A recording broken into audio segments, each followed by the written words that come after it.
Permettez-moi cependant de rectifier quelques petits points de détail. Non, rien de grave, n'en prenez pas ombrage. Mais en tant que vénérable fondateur de l'école d'hypnotisme de Nancy, il est de mon devoir de faire toute la lumière sur l'histoire de notre mouvement. Merci, bravo. Merci. On se rassemble.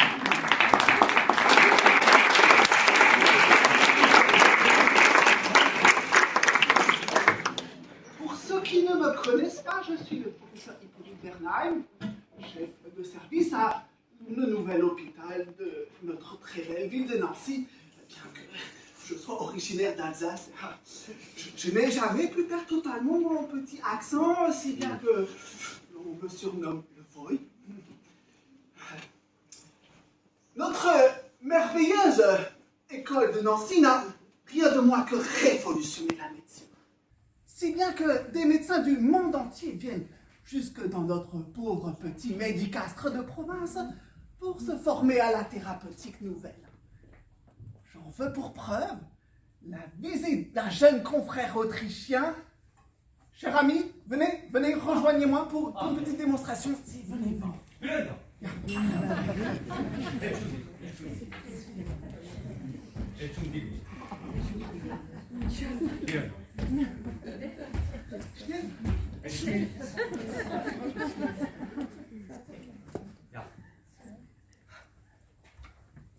Guten Tag.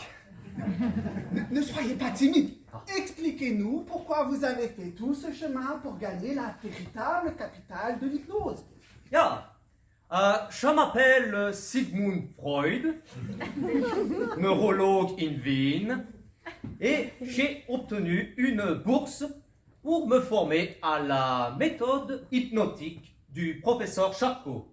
Ah oui, la soi-disant école de la Salpêtrière, qui nous traite avec l'habituel dédain des Parisiens.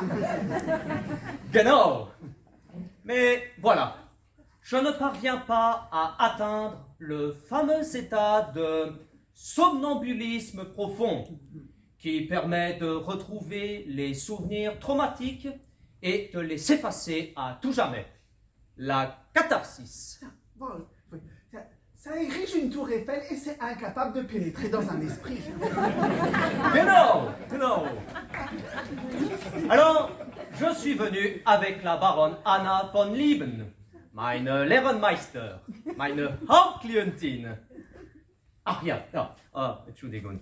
Ma patiente la plus importante et ma principale source de revenus. Je la pousse à retrouver les souvenirs enfouis de traumatisme. Lorsqu'il remonte à la surface, je l'exorcise de toutes ces reviviscences qui la rongent. Mais sur la baronne, ce n'est pas très efficace. Nous allons rapidement remédier à ceci. Ah, wunderbar!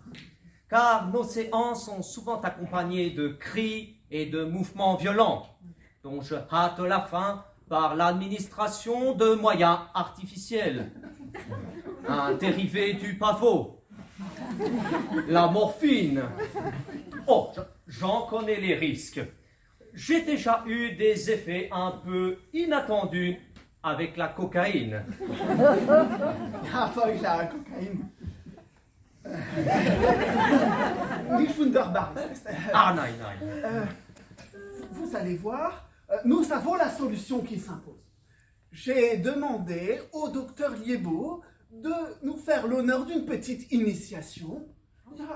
Vous savez, ce pionnier de l'hypnose, cette source d'inspiration de ma doctrine de la suggestion. Êtes-vous prêt à l'accueillir? Oui.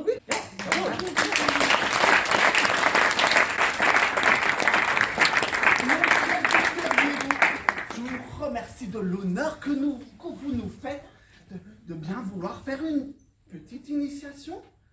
Merci. Mais quelle est cette charmante hystérique qui vous accompagne?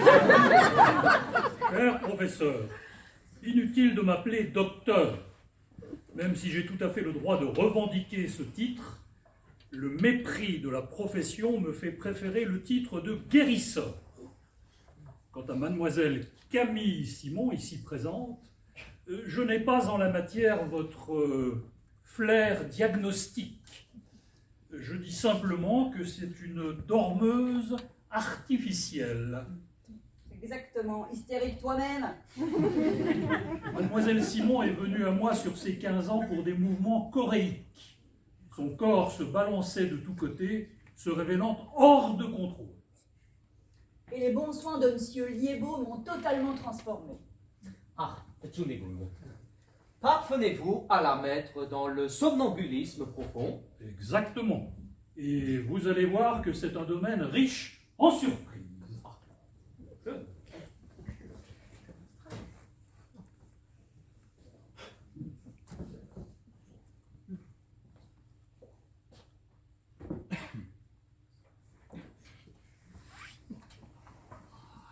Alors maintenant, je vous demanderai à toutes et à tous de couper toute distraction et surtout, ne reproduisez pas cela chez vous.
Et maintenant, Camille, fixez mes yeux.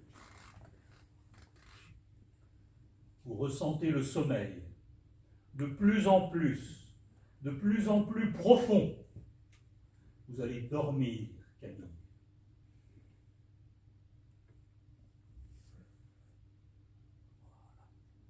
Vos paupières sont closes, c'est donc que vous dormez. Je dors. C'est si simple que cela? Ah, oui. Mais attendez la suite. Et maintenant que vous dormez, Camille, vous allez dormir de plus en plus profondément. Vous entrez dans le sommeil du sommeil. Tout en gardant vos paupières closes, vous fixez mes yeux qui fixent vos paupières. Les yeux de tous ces braves gens qui fixent vos paupières. Et plus tous ces dizaines de yeux vous regardent, et plus vous dormez profondément. Et plus vous nous fixez en train de vous fixer, et plus vous vous relâchez dans ce bon sommeil, le meilleur sommeil de votre vie qui vous libère entièrement. J'y suis. Guénao, il lui fait descendre l'escalier et après, il invente d'autres marches qui mènent à la cave. Et c'est là qu'il a accès aux fondations de la maison. Et maintenant, Camille, expliquez à notre jeune confrère autrichien ce que vous ressentez et comment cela pourrait l'aider avec ses propres patients. Je comprends tout très clairement. Je suis moi et en même temps je suis bien plus que mon moi ordinaire. Mes problèmes sont pleinement devant mes yeux, mais ils ne sont pas seuls. Je vois leur cause et je vois leur remède. Je sais ce qui ne va pas et quand cela cessera de ne pas aller. Voilà, parfaitement. C'est le type de lucidité que l'on constate en état de somnambulisme. Je vois aussi que ce monsieur est un drôle de docteur, très ambitieux. Il se croit génial, il se compare à Christophe Colomb. Ah, il n'y a rien de mal à vouloir explorer le monde. Il reste tant de souffrances que la médecine ne parvient pas à soulager.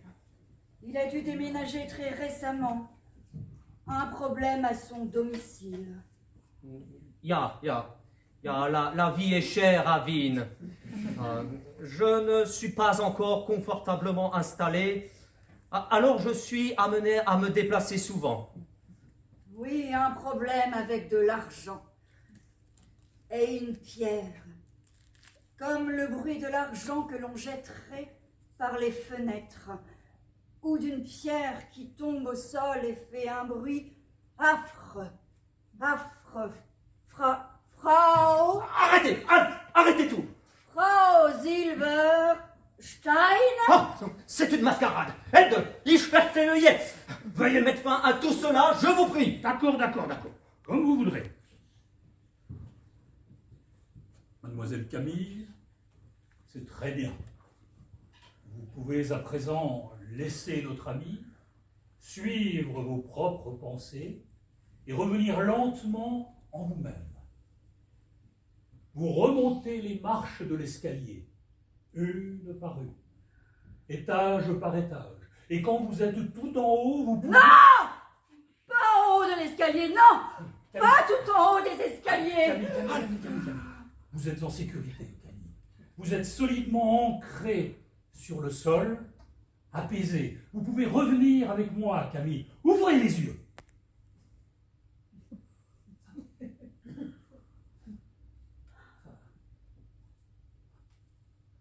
Je ne sais pas ce qui s'est passé, mais je vais déambuler un peu avec elle et lui trouver un rafraîchissement.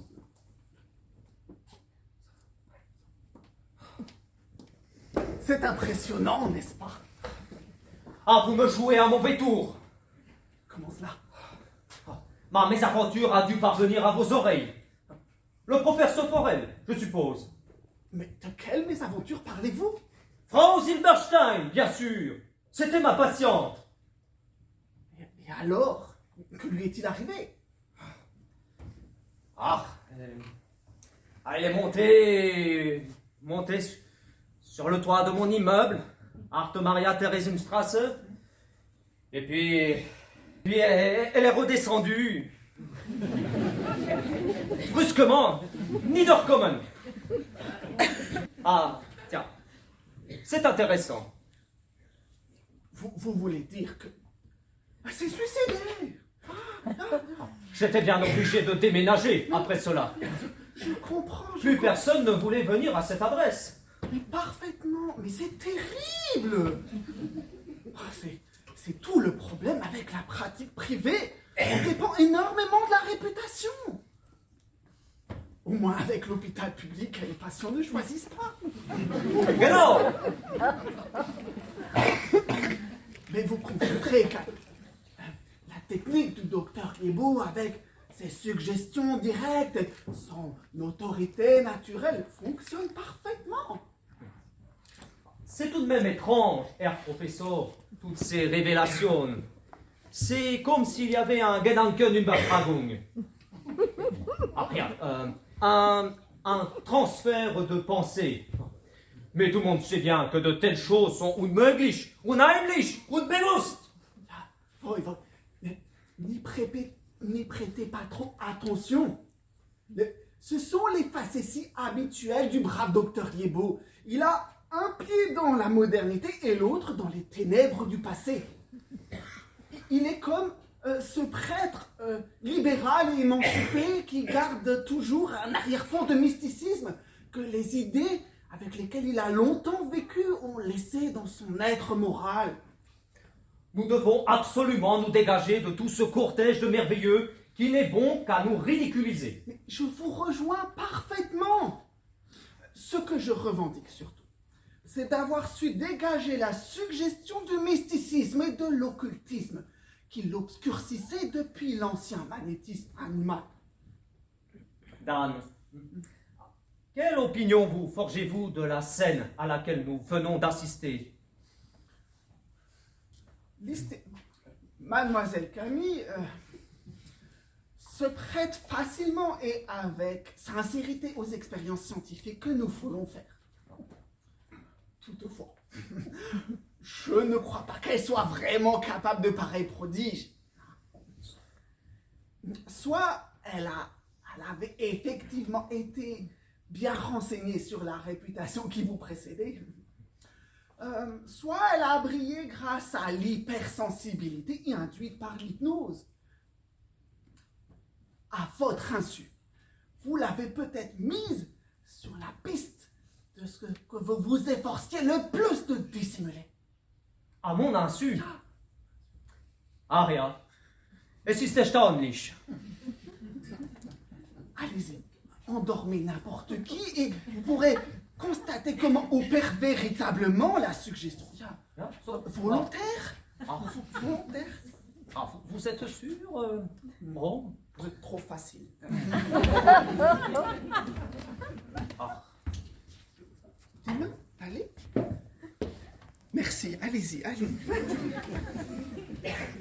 Ah non, Herr Bernard, ils reviennent. Endormez là. ja.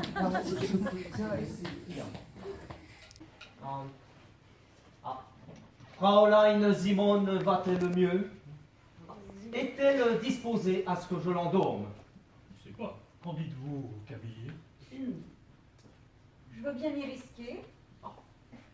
Dankeschön. Très bien. Moi, je vais me placer là. Voilà. Ja. Vous n'avez qu'à suivre très exactement mon mode opératoire, d'accord? Gut. Setzen Sie sich, bitte. Vous vous asseyez. Voilà. Gut.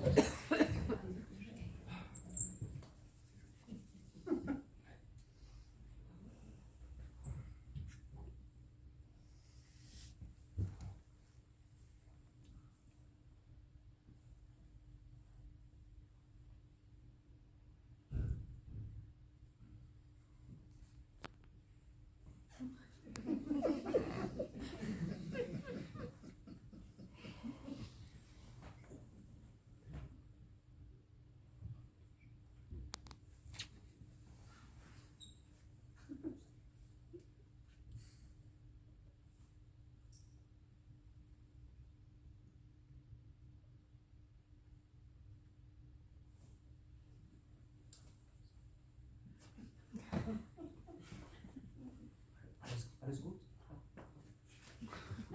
Entschuldigung.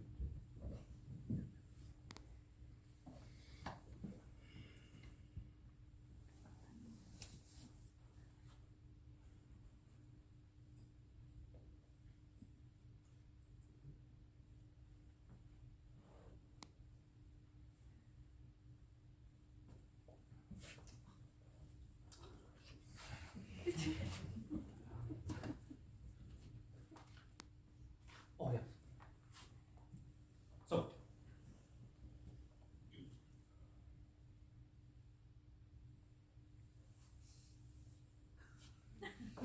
Schauen Sie mich an.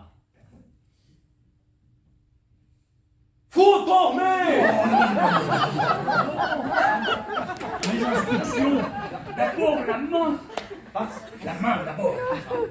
La main! La main est sur le front! Ah, ja, ja. Nein, Idioten! Sur le front, là! Ah, ja, ja. Natürlich!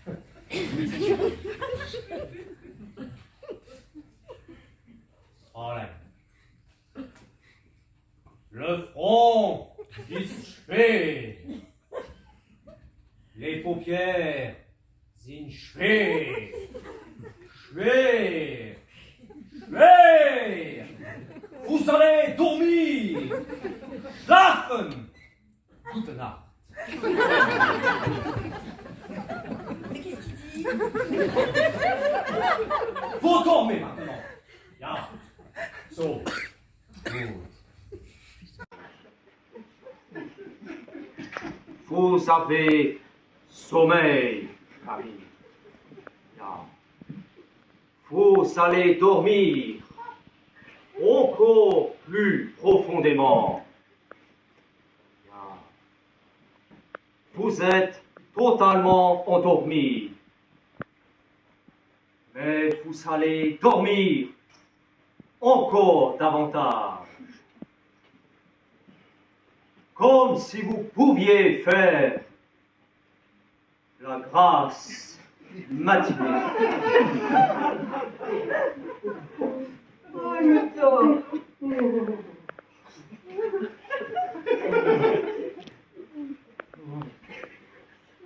Je crois qu'il a voulu tellement bien faire qu'il s'est auto-hypnotisé. Freud, Y a quelqu'un? Ils sont dormis, idiots. il ne faut pas trop lui en vouloir. Il a fait un long chemin pour venir jusqu'ici. Ma chère petite Camille, je crois que vous avez rendu tous les services que vous pouviez offrir aujourd'hui. Il ne nous reste qu'à vous remercier et à vous donner congé. On peut l'applaudir.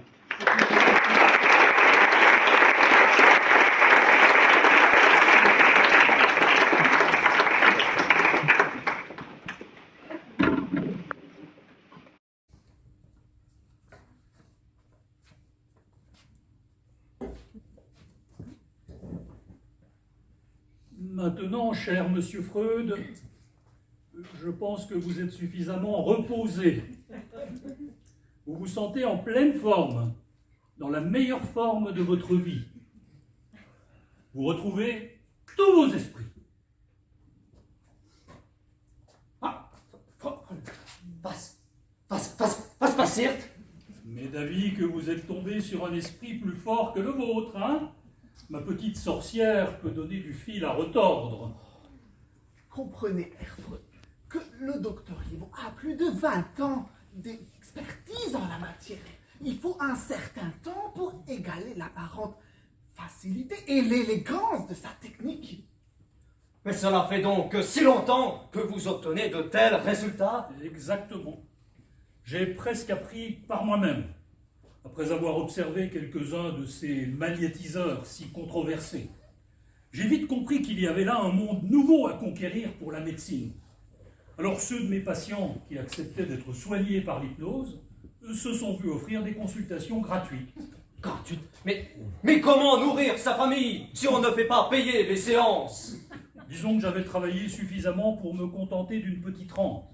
Et avant toute chose, je voulais ouvrir la voie à d'autres pour le bénéfice de la science et avant tout de la thérapeutique. Et c'est pourquoi j'ai cherché à transmettre rapidement à mes confrères. En vain. À l'époque, je n'avais pas encore été chassé de Strasbourg par les Prussiens. Je n'ai pu faire votre découverte, cher maître, qu'en 1882. En effet, oui, mon ouvrage fut achevé en 1866. Après avoir rencontré des difficultés qu'il faut avoir connues soi-même pour se faire une idée de ce que c'est d'être seul de son opinion. Je l'ai écrit dans le désert, quoiqu'au milieu des hommes. Quand on s'écarte du courant ordinaire de la science pour s'occuper de choses qu'elle rejette, et que par conséquent, on ne se range pas derrière ces grands prêtres comme des moutons de panurge, alors on se séquestre nécessairement, et les savants s'éloignent de vous. Heureux si l'on rencontre par-ci par-là quelques timides adeptes qui vous consolent tout bas. Bien. Avoir un petit cercle de disciples loyaux. Mais après tout, qu'importe l'adhésion des savants et du public, si l'on est sûr des vérités que l'on met au grand jour, et qu'importe surtout les anathèmes et les dogmes de la médecine classique, lorsque, établis sur le terrain solide de l'observation et de l'expérimentation psychique, on a acquis la conviction d'avoir entrevu non seulement de vastes horizons pour la branche nouvelle de la psychologie, mais encore d'avoir appliqué les bienfaits de cette science à l'art de guérir, lesquels éléments se résument dans la thérapeutique suggestive, thérapeutique révolutionnaire au premier chef. Ah, le chef d'une révolution scientifique et thérapeutique. Certains de mes collègues vous ont même traité de charlatan. En m'attelant à l'hypnose, j'ai dû braver moi-même un certain discrédit et des sourires en coin de mes confrères. Quelques-uns On pensait que j'avais déraillé de la voie scientifique. Je n'étais plus médecin, mais un vulgaire hypnotiseur, un thaumaturge. Certains le croient encore.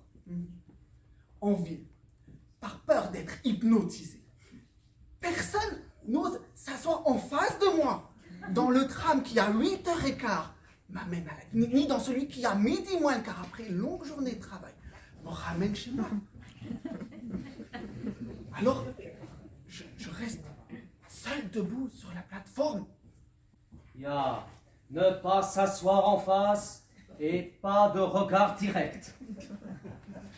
C'est comme moi dans la situation qui me fut faite, comme un condamné maudissant ses juges, je finis par m'enfermer dans mon manteau et à attendre de jours meilleurs. Et comme certains novateurs désespérés, je finis même par ne plus compter que sur d'autres générations pour l'éclosion de ces vérités dont je me sentais les mains pleines. Quand, depuis peu, grâce à la perspicacité et au concours inattendu de savants courageux et indépendants, un courant imprévu s'est fait dans le sens de ces vérités. Et c'est l'aurore de ce réveil de l'opinion publique que je salue aujourd'hui en me présentant devant vous. Mais ce Liébaud est idéal. C'est bien lui le véritable fondateur de l'école hypnologique de Nancy. Nous allons remercier ce cher docteur Liébaud d'avoir bien voulu participer à notre brève intervention de cet après-midi. Il va devoir nous quitter. La file d'attente devant sa porte s'étend habituellement sur 200 mètres. Nous lui devons de amples remerciements, applaudissements. Oui.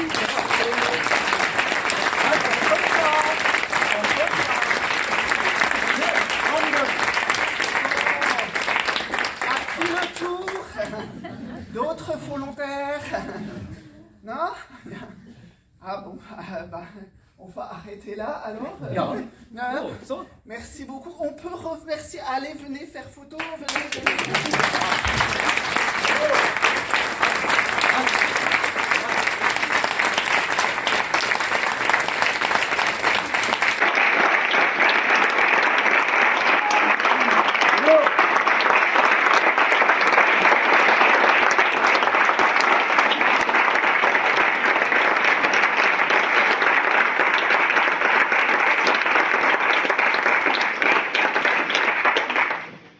Je reprends ma voix normale. Et l'accent. C'est dur l'accent alsacien. Désolé pour les Alsaciens en qui j'ai fait mal d'oreille. Je remercie beaucoup la compagnie du théâtre de la Roelle, et donc Marc, Céline et Sébastien, d'avoir bien voulu jouer le jeu, de rentrer dans ce petit spectacle qu'on a monté en très peu de temps pour cette journée exclusive. Bravo.